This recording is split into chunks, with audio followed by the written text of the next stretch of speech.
बच्चों, myself Seema Seljanan, thanks to come to my channel Sai basics biology. तो बच्चों, मैंने आपको ये जो 8.1 आपको स्क्रीन पे शो हो रहा है व्हाट इज़ अ सेल, इसे मैंने बहुत अच्छे से व्हाइट बोर्ड पे एक्सप्लेन कर दिया है।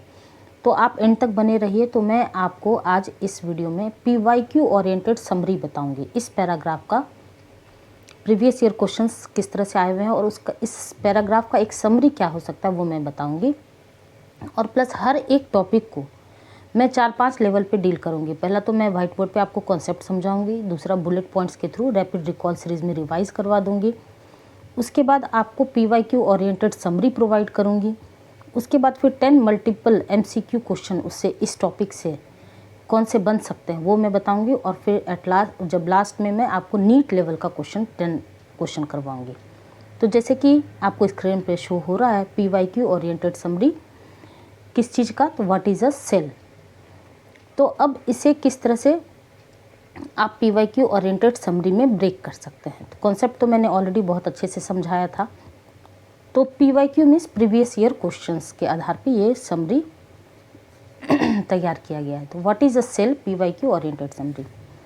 कोर कॉन्सेप्ट इसे माना जाता है। वेरी हाई PYQ मीन्स इसमें हाई लेवल का क्वेश्चन आ चुका है ऑलरेडी। तो सब क्या हो सकता है इसमें कि cell is the fundamental structural and functional unit of life. ये मैंने आपको पढ़ाया था NCERT में, बिल्कुल डायरेक्ट लाइन दिया हुआ है। Structural and functional unit of life बोला जाता है। क्यों बोला जाता है ये मैंने ऑलरेडी समझा दिया था।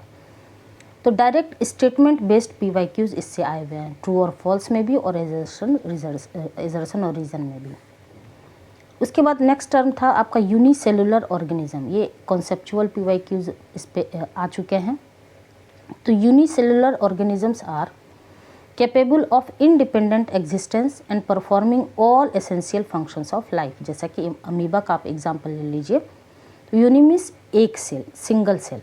तो वो इंडिपेंडेंट लाइफ को एग्जिस्ट करने के लिए, में सर्वाइव करने के लिए वो सफिशिएंट होता है। तो इंडिपेंडेंट एग्जिस्टेंस वो कर सकता है amoeba. Performing all essential functions, जितने भी एसेंशियल फंक्शंस होते हैं लाइफ के लिए वो सारे फंक्शंस को परफॉर्म करते हैं। तो क्या है आपका unicellular organism are capable of independent existence and performing all essential functions of life. उसके बाद अ सिंगल सेल, तो अमीबा जो है वो अपने आप में structurally complete and functionally complete. एक सिंगल सेल जो है वो अपने आप में स्ट्रक्चरली भी और फंक्शनली भी कंप्लीट माना जाता है। अब PYQ ट्रैप क्या हो सकता है, तो unicellular organisms do not need tissues और ऑर्गेन्स। जो यूनिसेलुलर ऑर्गेनिज्म होते हैं उन्हें इंडिपेंडेंट एग्जिस्टेंस के लिए किसी तरह के टिश्यूज और ऑर्गेन्स की नीड नहीं होती है। ठीक है। उसके बाद importance of complete cell structure. तो anything less than a complete cell structure can not ensure independent living. अगर इसमें से कुछ भी, किसी भी चीज़ की अगर कमी होती है, anything less than a complete cell structure can not ensure, वो इंश्योर नहीं करता है कि हाँ इंडिपेंडेंट लिविंग हो पाएगा या नहीं, आपको किसी पे डिपेंड होना पड़ेगा। जैसे कि वायरस, उसे आप ये नहीं बोल सकते कि कंप्लीट सेल आप नहीं बोल सकते, क्योंकि उसको अपने एग्जिस्टेंस के लिए होस्ट की नीड होती है। तो cell is the smallest unit capable of life आप बोल सकते हैं। मतलब NCERT में ये डिक्लेयर है, NCERT में ये लाइन। और PYQ, why viruses are not considered living. Not, क्योंकि ये कंप्लीट सेलुलर स्ट्रक्चर नहीं होता है। वायरस को अपने लाइफ लीड करने के लिए, लाइफ साइकिल को कंप्लीट करने के लिए होस्ट की नीड होती है। इस वजह से वायरस को आप नहीं कंसीडर कर सकते हैं। तो ये क्या हो गया, importance of complete cell structure.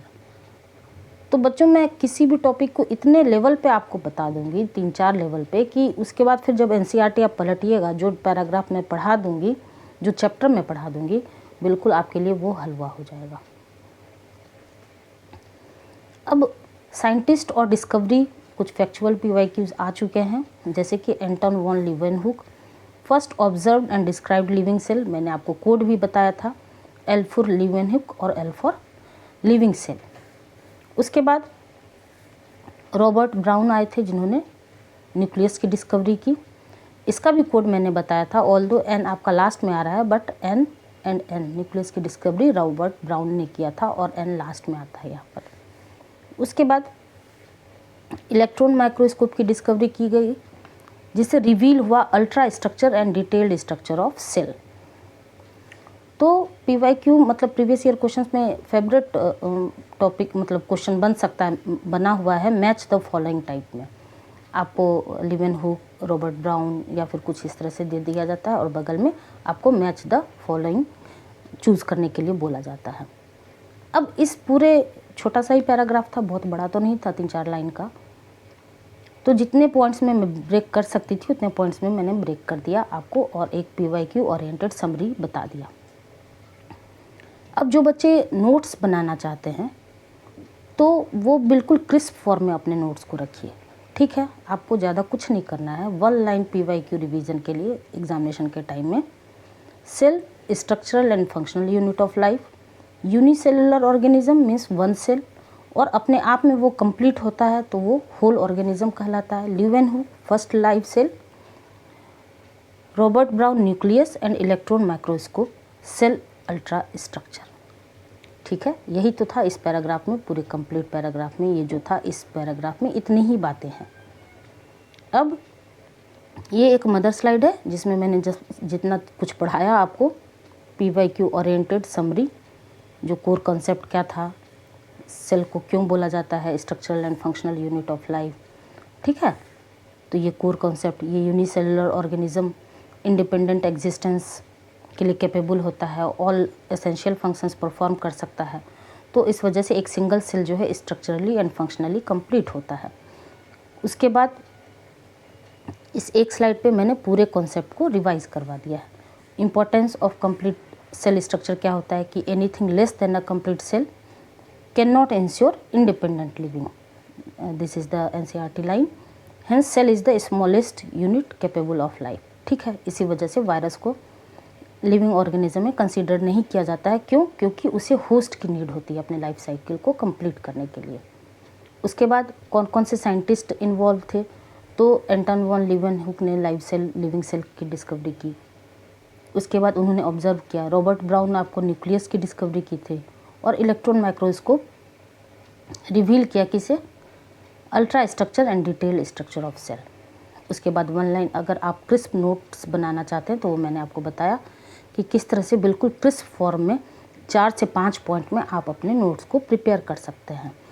Cell is the structure and functional unit of life, unicellular organism means single cell, whole organism, Leeuwenhoek first live cell, Robert Brown nucleus और electron microscope cell ultra structure. तो बच्चों आप science के student हैं, बहुत ज़्यादा EMR की need नहीं होती है, बहुत स्मार्ट वे में आप अपने आंसर को प्रिपेयर कर सकते हैं। अब अभी तक मैंने जो पढ़ाया तो वो अब मैं नेक्स्ट जो वीडियो अपलोड करूँगी उसमें मैं आपको PYQ ओरिएंटेड MCQ करवाऊँगी। इस कॉन्सेप्ट से 10 MCQ क्या बन सकते हैं वो मैं करवाऊँगी, ठीक है। तो इस तरह से आपको एक ही टॉपिक पर 3-4 लेवल तक मैं आपको लेके चलूँगी ताकि आपका कॉन्सेप्ट इतने अच्छे से क्लियर हो जाए।